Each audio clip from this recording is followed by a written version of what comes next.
आमोसचे पुस्तक अध्याय 1 6व्या वचनापासून 10व्या वचनापर्यंत आपण सर्व मिळून वाचूया। परमेश्वराने आपल्या लोकांचा समाचार घेऊन त्यांना अन्न दिले आहे असे वर्तमान तिला मोआब देशात कळले तेव्हा त्या देशातून आपल्या दोन्ही सुनांसह परत जाण्यास ती निघाली। ती आपल्या दोन्ही सुनांसह राहत होती, तेथून निघून यहुदा देशास जायला मार्गस्थ झाली। नामी आपल्या सुनांना म्हणाली, तुम्ही दोघी आता आपल्या माहेरी जा। तुम्ही जशी माझ्या मृतांवर व माझ्यावर माया केली, तशीच परमेश्वर तुमच्यावर करो आणि तुम्हाला पतिगृह प्राप्त होऊन विसावा मिळो। मग तिने त्यांचे चुंबन घेतले व त्या गळा काढून रडू लागल्या। त्या तिला म्हणू लागल्या, नाही नाही, आम्ही तुमच्याबरोबर तुमच्या लोकांकडे येणार। प्रियांनो, बेथलहेम नावाच्या प्रांतामध्ये दुष्काळ पडला। जेव्हा दुष्काळ पडला तेव्हा अलीमलेक नावाचा एक मनुष्य आपली पत्नी आणि आपल्या दोन्ही मुलांना घेऊन त्या दुष्काळाच्या तडाख्यातून वाचण्यासाठी व उपजीविका चालवायची आहे असा विचार करून मोआब नावाच्या एका पापी देशामध्ये तो निघून गेला। प्रियांनो, दुष्काळ पडण्याचं कारण बायबलमध्ये आहे। मनुष्य जेव्हा देवाच्या विरुद्ध पाप करतो तेव्हा त्यांना शासन करून, त्यांना अधीन करून, त्यांना आपल्या मार्गात पुन्हा आणावं या उद्देशाने परमेश्वर त्यांच्या जीवनामध्ये कित्येकदा दुष्काळ पाठवत होता। शास्त्रेंचं पुस्तक अध्याय 21 25व्या वचनात आपण पाहतो, इस्रायली लोक ज्यांना जसं बरं वाटत होतं तसे ते करी असं लिहिलं आहे। मनमर्जीने जगणारे हे लोक जेव्हा त्यांचं वर्तन पाहून देवाने त्यांना दंड दिला, तेव्हा जर हे लोक सुधारले असते तर परमेश्वराने त्यांच्यावरती दया दाखवून त्यांना त्या दुष्काळातून त्याने सोडवलं असतं। पण या कुटुंबाने दुष्काळामध्ये उतावळी केली। त्यांचा उतावळीचा निर्णय कोणता होता तर जेथे देव आहे, जेथे परमेश्वराचे लोक राहत आहेत, तेथून निघून मोआब देशात राहायचं आहे हा एक रॉंग डिसिजन त्यांनी घेतला, अयोग्य निर्णय त्यांनी घेतला।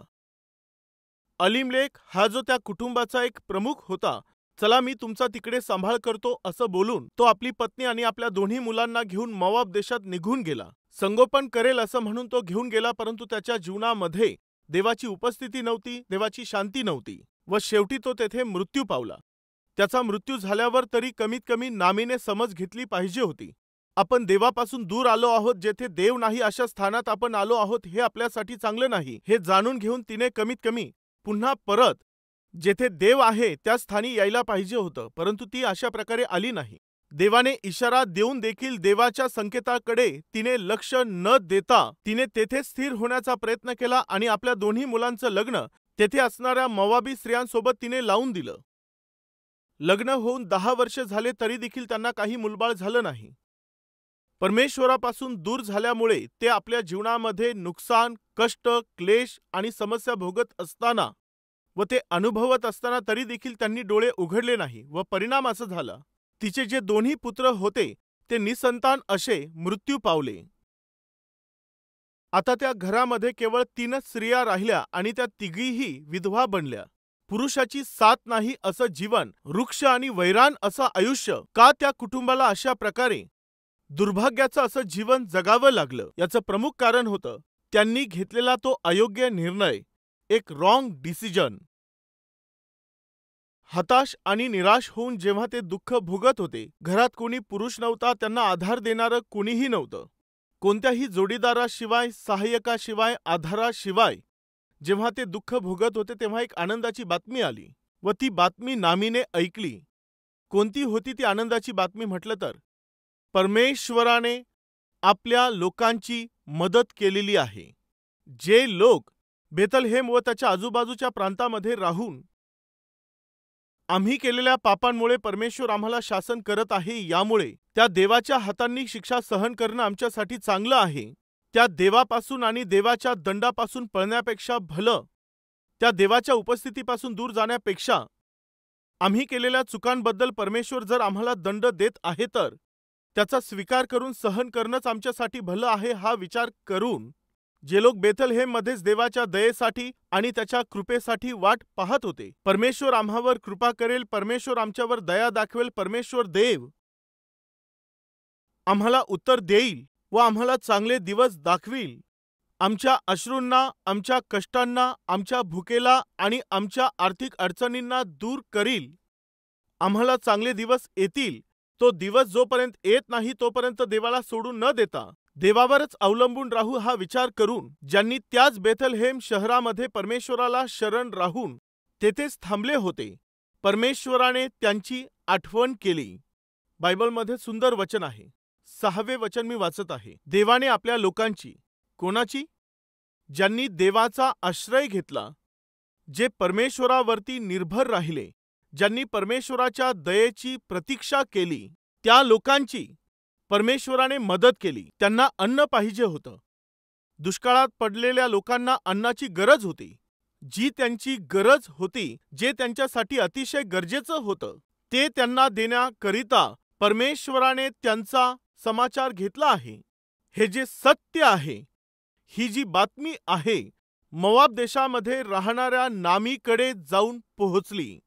प्रियांनो, यातून सुरुवातीचे 2 विषय मी तुम्हाला सांगणार आहे आणि जर जमेल तर त्यानंतरचे 2 विषय देखील तुम्हाला सांगणार आहे.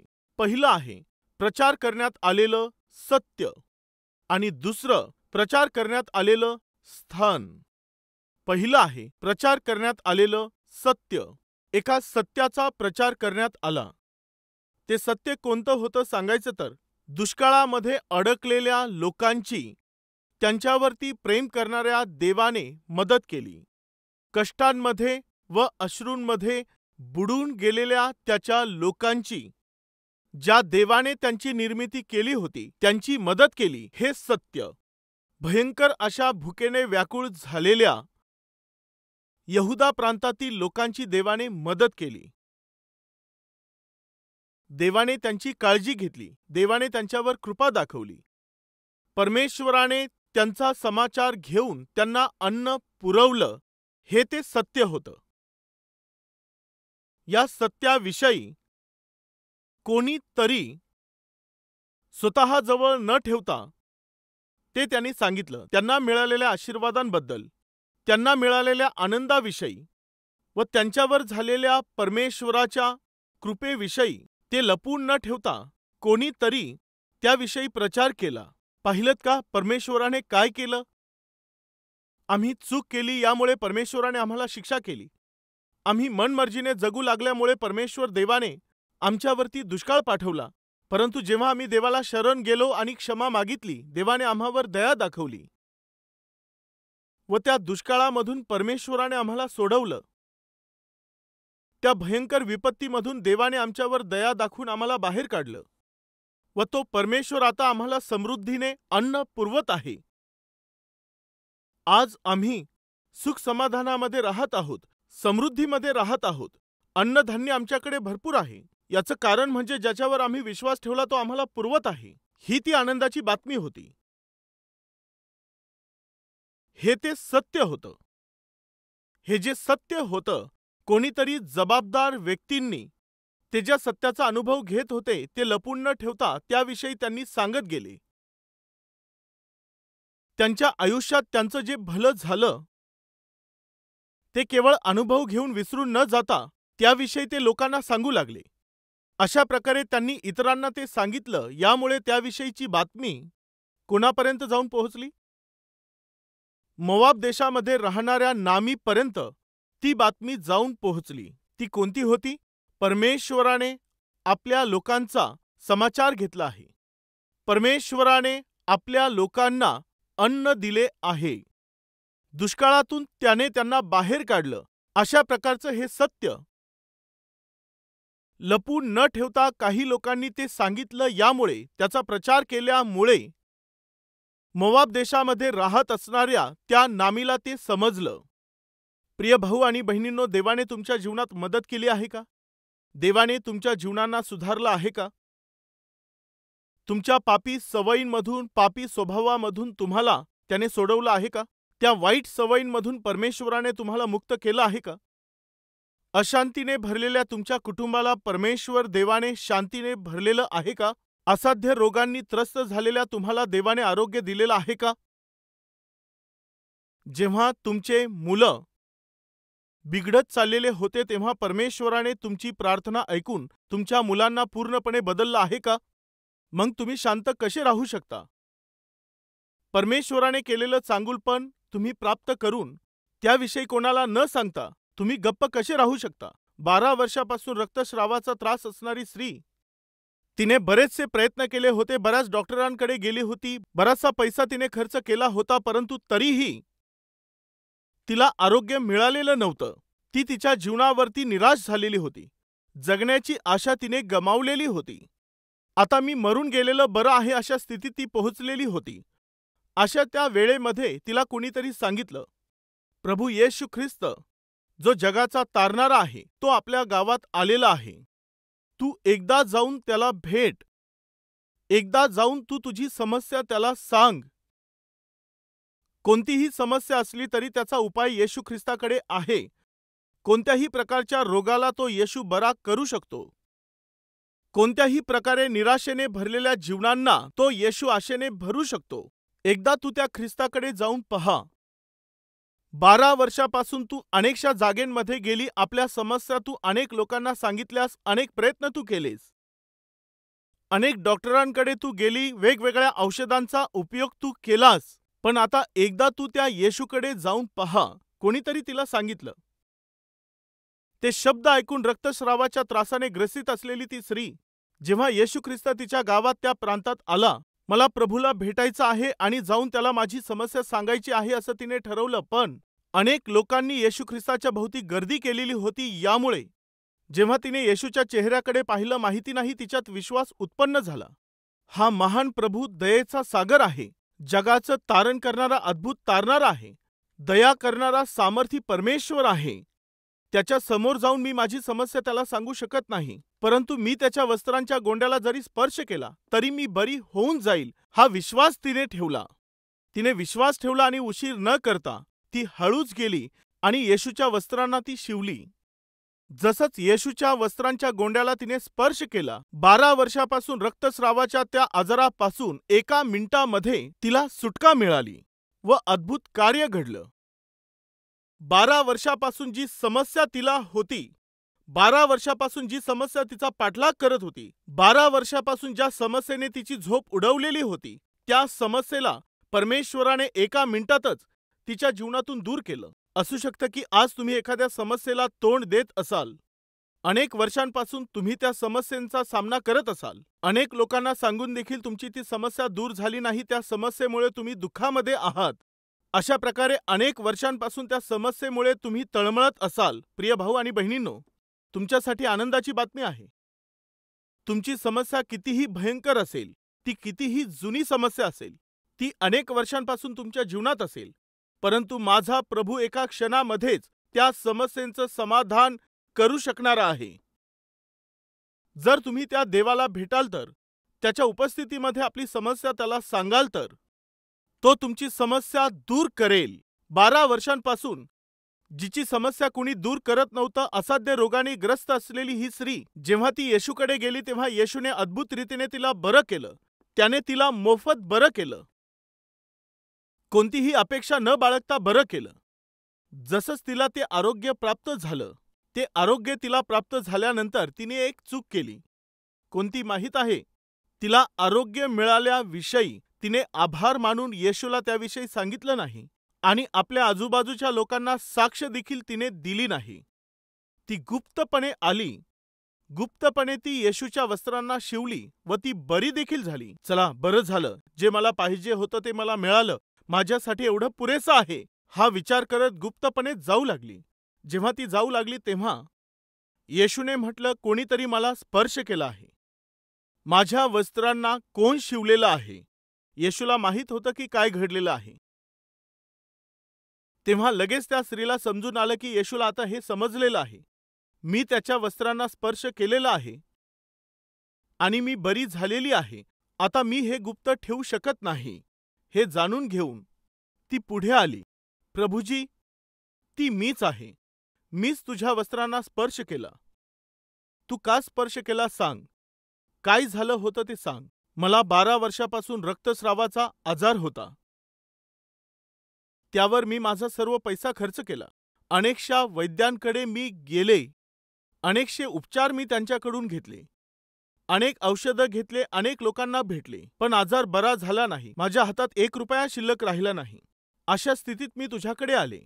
ही माझ्यासाठी आता शेवटची संधी होती आणि हा शेवटचा प्रयत्न होता. मी तुझ्याकडे आले. प्रभू, तू अद्भुत कार्य केलंस.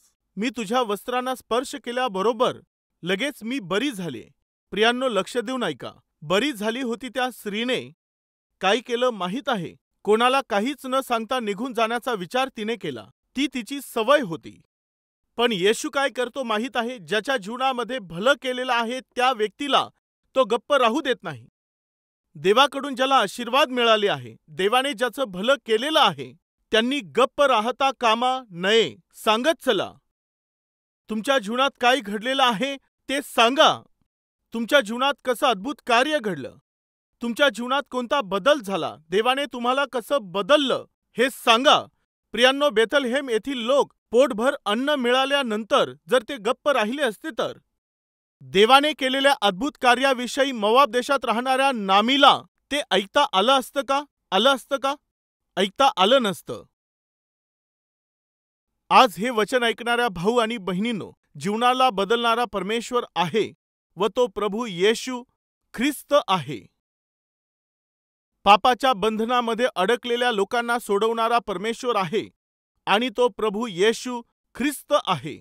ज्या घरांचा नाश होत आहे त्यांना पुन्हा उभारणारा परमेश्वर आहे व तो प्रभू येशू ख्रिस्त आहे. शांती, आनंद आणि सुखाशिवाय मरणाचा अनुभव घेणाऱ्या लोकांच्या जीवनामध्ये शांती देणारा परमेश्वर आहे. तो प्रभू येशू ख्रिस्त आहे. या विषयाबद्दल, सत्याबद्दल, या वास्तविकतेबद्दल तुम्हाला माहिती आहे. मग तुम्ही शांत कसे राहाल? राजेंचे दुसरे पुस्तक अध्याय 7 9 वचन पहा. मग ते आपसांत म्हणू लागले, आपण करत आहोत ते बरे नाही. आज शुभवार्ता कळवण्याचा दिवस आहे. आज शुभवार्ता कळवण्याचा दिवस आहे. काय म्हटलं आहे? शुभवर्तमान कळवण्याचा दिवस आहे. पण आपण गप्प बसलो आहोत. सकाळ होईपर्यंत आपण थांबलो तर आपल्याला शासन होईल. तर चला आपण राजवाड्यात जाऊन हे कळवू. तर चला आपण राजवाड्यात जाऊन हे कळवू. भयंकर संकटात सापडलेल्या लोकांच्या जीवनामध्ये एक अद्भुत असं कार्य घडलं. काय घडलं होतं ते नंतर तुम्ही वाचा. त्यांच्या समोर त्यांना मोठी संपत्ती दिसून आली. त्यांच्या समोर जेवढी पाहिजे तेवढी संपत्ती पाहिली तेव्हा ती पाहून ते लोक बोलू लागले, अरे, हा शुभवार्ता सांगण्याचा दिवस आहे. अडचणीमध्ये सापडलेल्या आपल्याला त्या अडचणीतून बाहेर काढेल एवढी संपत्ती सापडली आहे. हे न सांगता आपण गप्प कसे राहू शकतो? जर आपण गप्प राहिलो तर निश्चित त्याचं शासन आपल्याला होईल. आज शुभवार्ता सांगण्याचा दिवस आहे. हा शुभवार्ता सांगण्याचा आजचा दिवस आहे. मग आपण गप्प कसं राहावं? प्रिय भाऊ आणि बहिणींनो, तुम्ही गप्प कसे राहू शकता? तुम्हाला सुवार्तेविषयी माहिती आहे, ख्रिस्ताविषयी माहिती आहे. तुम्ही गप्प कसे राहाल? तुमचं तारण करणाऱ्या देवाविषयी न सांगता तुम्ही गप्प कसे राहू शकता? तुमच्या जुन्या आणि घाणेरड्या जीवनापासून सोडवून ज्या देवाने तुम्हाला नवीन जीवन दिलं त्याविषयी सांगितल्याशिवाय तुम्ही गप्प कसे राहता? ते बोलले, हा शुभवार्तेचा दिवस आहे. आपण गप्प कसं राहावं? जर आपण गप्प राहिलो तर उद्याच्या दिवशी आपल्याला निश्चित शासन होईल. प्रियांनो, ख्रिस्ताच्या शुभवार्तेबद्दल आपल्याला माहिती असून देखील आपण जर सांगितलं नाही तर ते आपल्या करिता चांगलं नाही. प्रिय भावांनो आणि बहिणींनो, तुम्हाला गप्प राहून चालणार नाही.